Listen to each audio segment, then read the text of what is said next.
Hello everybody, welcome along to episode 2 of our brand new Vanarama National League highlights programme. Half an hour of all the key incidents from the latest round of fixtures. This weekend on BT Sport we've been here at Park View Road, home of Welling United, for their vital game against Tranmere Rovers. Much more of that coming up and plenty more besides. It's 8 out of 8 and a slice of history for Forest Green Rovers. Bromley's late show puts the skids under Gateshead. And Eastleigh's unbeaten record comes to an end at Barrow. We start at Chester, where Forest Green Rovers had a chance to make history by becoming the first team ever to win their first 8 games in non-league football's top division. They had the perfect opportunity to open the scoring after 18 minutes. Chester goalkeeper John Worsnop brought down Curtis Guthrie in the box, and the referee had no hesitation in pointing to the spot. Up stepped last season's top goal scorer John Parkin, but Worsnop atoned for his error by making a fine save. It could have been even worse for the league leaders, but goalkeeper Johnny Maxted came to the rescue with a good save to stop Ryan Higgins from opening the scoring. Elliot Frear's last goal for Forest Green had come in a 4-1 win on this ground last April, and he opened his account for this season 5 minutes before half-time after being put through by Parkin. Whatever the Chester manager Steve Burr said during the interval had the desired effect, as his side came out fighting in the second half. Tom Shaw going close. The equaliser came after 61 minutes. John Rooney crossing for Luke George at the far post to head home his first in Chester colours. But a place in the history books is worth fighting for. Aaron O'Connor experienced promotion with Newport County back in 2013. His quality shone through in the 78th minute, scooping the ball over Worsnop to send Forest Green home as record breakers.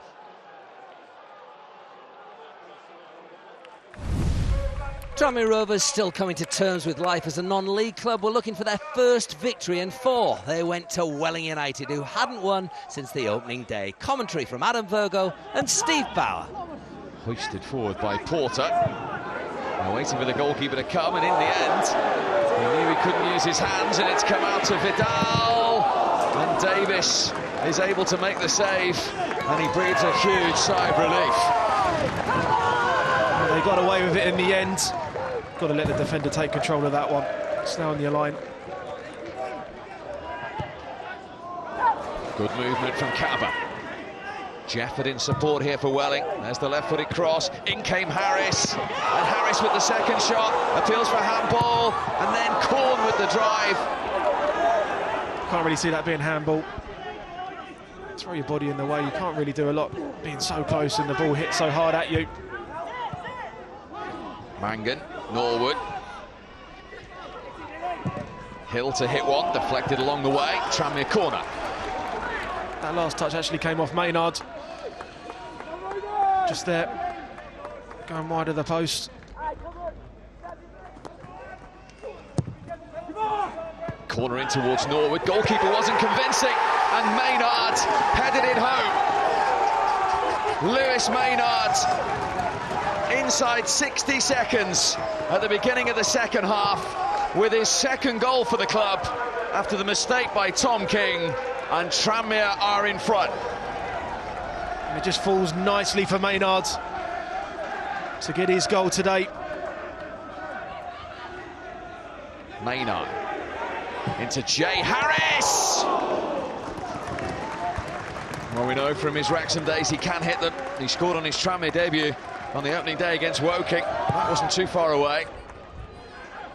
Tranmere will look to test the goalkeeper again. Oh, Norwood got there, and he just couldn't keep it down. And he's come out again. Tom King got nowhere near it this time to get out. Now there's a player gone down in the penalty area off the ball here. It's Cabba. Referee is reaching for a card, and it's a red card. And it's Richie Sutton who has been sent off for Tranmere. I can't see that being a red card. That certainly backs into him, Sutton. I think that's really, really poor from Cabot.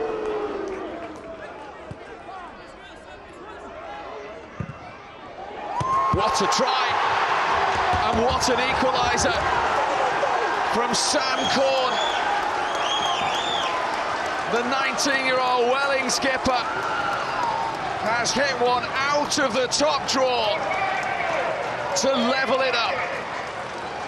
Well, I'll be amazed if you see a better strike than this. What an unbelievable strike from Sam Corn. Must be a tremendous feeling when you dispatch one like that. Yeah, I don't get many of them, I don't score many goals, but when you get goals like that, that's definitely one to live on, personally. Normally in previous games, gone behind them, had our heads down, but we thought, no, not today, we're going to push on. Let's try and get a goal. Fortunate they got a sending off, which helped us even more, which we got an added man, and then we pushed on, and lucky enough we got our goal. Obviously disappointed that we haven't won the game. A little bit of probably anger at the moment, I think, with a couple of decisions leading to their goal. I've never in all my years of football seen such enthusiasm for the fourth official throwing a ball onto the pitch. The ball hadn't even landed when it went out for a throw in, and he's throwing the ball back on the pitch. So little things like that. But that's what I've said to the lads. You know, when you're coming in and you're the big dog, you know, everyone fancies the underdog, and you know when it was disappointing. Last season's Conference South winners Bromley welcomed Gateshead, who'd won all three of their previous away matches, but without the touchline presence of boss Malcolm Crosby. He was at a wedding, so Gary Hours took charge. Bromley were without a win since the opening day, but went close to taking the lead in the first half. Moses Emmanuel crossed for Alex Wall, whose angled volley came crashing back off the bar.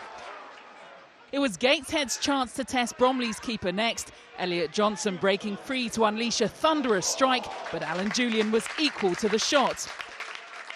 Gateshead keeper Sam Russell had to be on his guard early in the second half. Bromley peppered his goal. Anthony Cook testing him with this one. Emmanuel bagged 15 goals in Bromley's promotion push last season and went close here, but Russell again proving stubborn. The breakthrough finally came in the 76th minute when a through ball from Louis Dennis gave Emmanuel the chance to claim his fourth goal of the current campaign. Gateshead threw caution to the wind and were punished for some terrible defending. Matty Pattinson's poor control gifted Dennis the freedom to head for goal. He duly doubled Bromley's lead.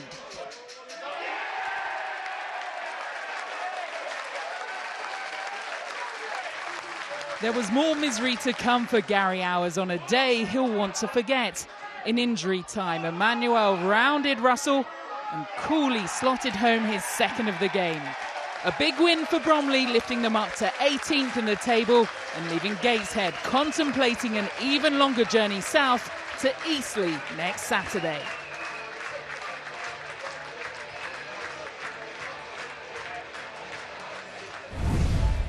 Eastleigh were also on the road, a 620-mile round trip from Hampshire to the far northwest.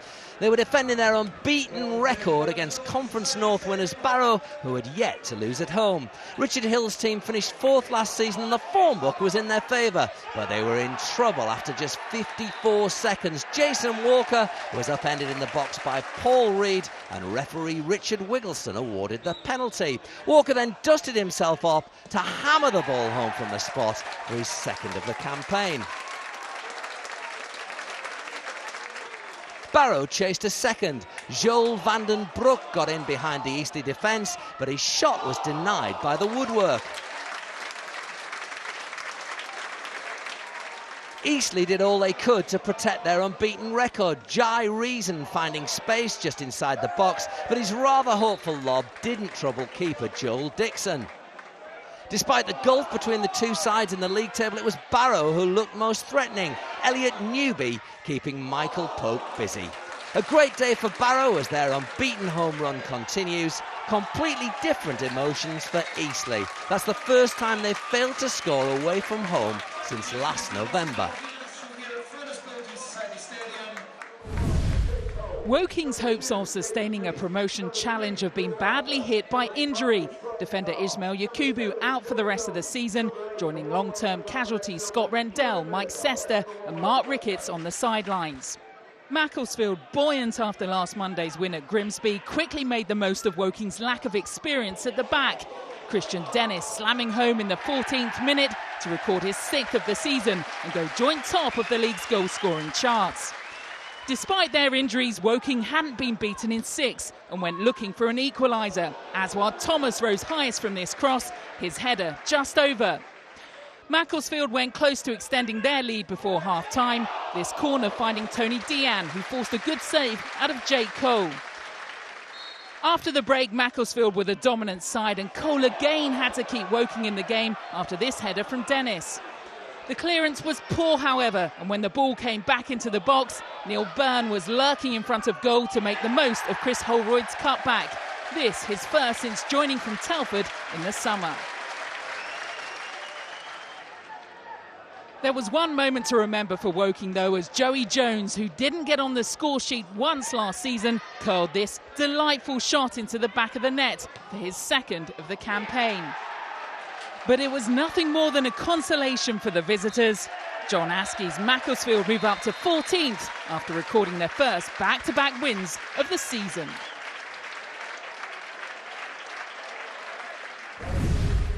Cheltenham have settled well into life outside the Football League and were still unbeaten as they headed for Altrincham, a side they'd never previously met in league competition. A pretty dreadful first half did have one controversial moment. With Altrincham on the attack, Ryan Crowther took aim, but his shot seemed to come off the arm of Cheltenham's Jack Barthram. On closer inspection, perhaps a penalty should have been given.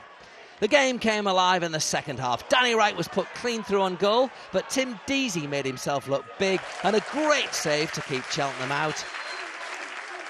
Altrincham were looking to make it 3 wins in a row at Moss Lane. Michael Rankin trying his luck. This effort nearly troubling goalkeeper Dylan Phillips. The deadlock was finally broken just before the hour mark. James Lorry kept the ball long enough to put through Crowther, and the substitute's clinical finish produced his first goal of the season.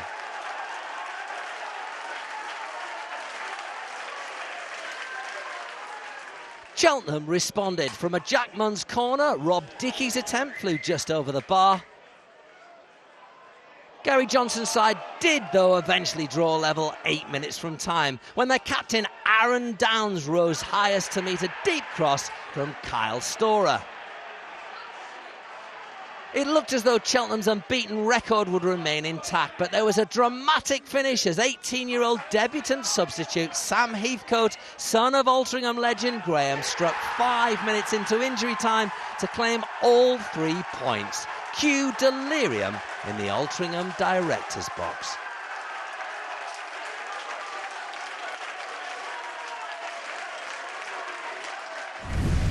You're watching our latest roundup from the Vanarama National League. Plenty more still to come after this short break.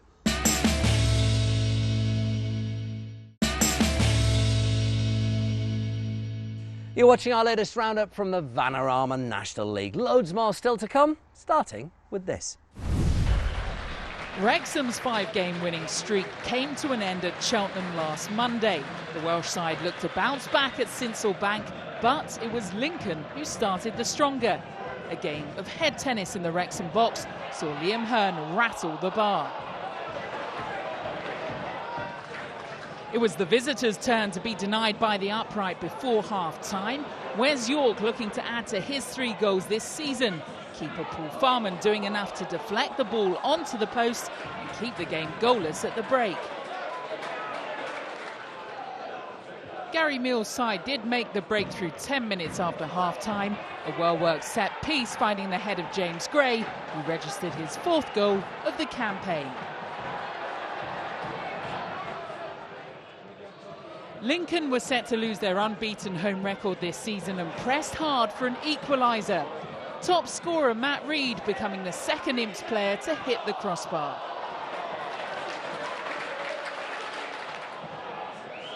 But Reed was not to be denied. Winger Terry Hawkridge making his debut after a deadline day loan from Scunthorpe, crossing for Reed, who stooped to score his 6th of the season. Nobody in the National League has scored more.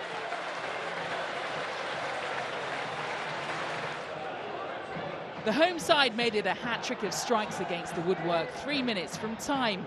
Hawkridge agonisingly close to a winner. Honours even in the end. The last 3 meetings between these two teams have all ended 1-1.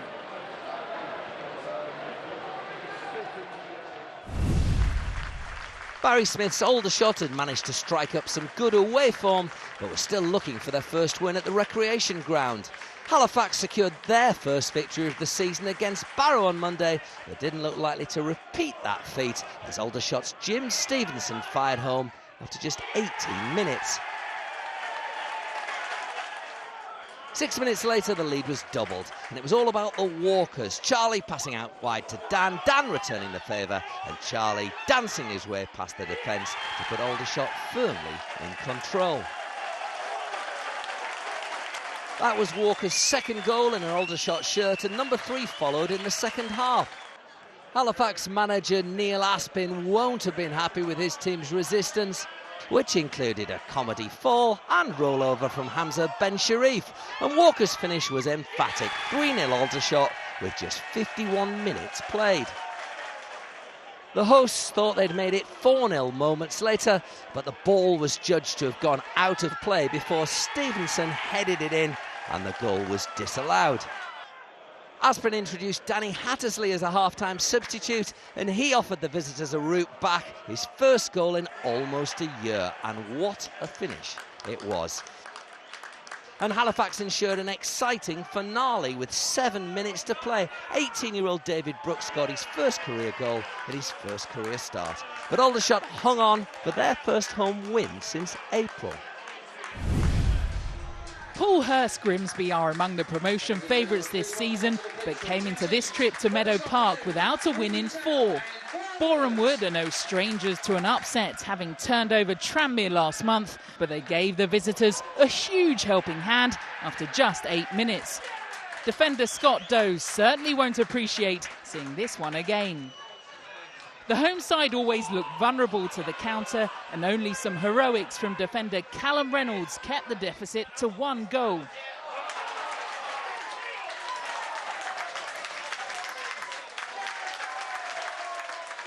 Harry Crawford almost gifted Grimsby a second with this back pass straight to Omar Bogle, but was bailed out by his keeper Preston Edwards. But Edwards couldn't stem the tide, Bogle finding the back of the net for the 5th time in a Mariners shirt, to the joy of the travelling support.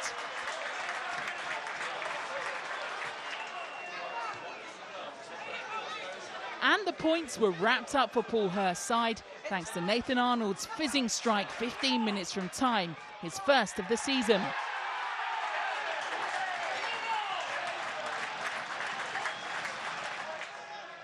Arnold almost doubled his tally soon after, but Edwards had to be in fine form to deny him and then Podrick Armand.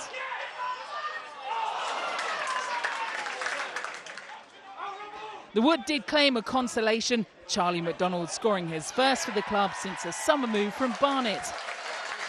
But their points go back to Grimsby, their first away win of the season. Kidderminster Harriers were hoping the visit of Braintree would signal a change in fortunes. Their last victory of any sort came against the visitors back in March. But Danny Cowley's side are red hot with 3 wins from their last 4 games, and they had a chance to break the deadlock 3 minutes before half-time. Nathaniel Rowe Turner adjudged to have brought down Shez Isaac, referee Adam Hopkins pointing to the penalty spot. Long-serving captain Kenny Davis scoring his first goal since the defeat at Agra back in March. And Braintree might have gone further ahead after the break. Top scorer Dan Sparks was denied by the upright. Kidderminster rallied and stretched the Braintree back line, but Gibraltar international Rhys Dyche unable to keep the ball under control. Luke Maxwell then looked for a moment of inspiration. Will Norris tipping his free kick around the post. And things took a turn for the worse for Maxwell 8 minutes from time. A dangerous challenge on Braintree's Alex Woodyard saw referee Hopkins immediately produce the red card. But that wasn't the end of the matter. After showing dissent to the home fans, Woodyard too was given his marching orders. His manager described it as immaturity and petulance, but it's 3 away wins on the bounce for Braintree. Torquay and Guiseley came into their meeting at Plainmoor winless in their last 4 matches, and it was the National League new boys that made the brighter start. Zach Thompson couldn't have come much closer to breaking the deadlock. Referee John Busby was in the thick of the action. Torquay's Louis Briscoe thought he'd been awarded a penalty. Goal kick the decision. But Busby was pointing to the spot at the other end before the half-hour mark. Exodus Gehagen could have few complaints after bringing down Guiseley's Will Hatfield. Liam Dickinson proving to be the real deal from the spot, his first goal of the season. 6 minutes later, Gehagen made amends with the equaliser, the centre-half's first goal for 2 years. A scrappy one for the goals, but the home fans couldn't have cared less.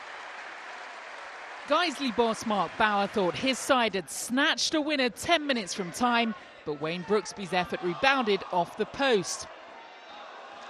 Tempers flared after the final whistle, frustration for Torquay and Guiseley, both now without a victory in 5 games. Some of the pressure on Southport manager Paul Carden was lifted with victory over Altrincham on Monday, their first of the campaign. They hosted Dover Athletic, unbeaten since the opening day. The visitors were on the front foot from the off. Ricky Miller rattling this one against the crossbar. It was a tight and tense affair at Hague Avenue. This goalmouth scramble, the closest the home side came to finding the net.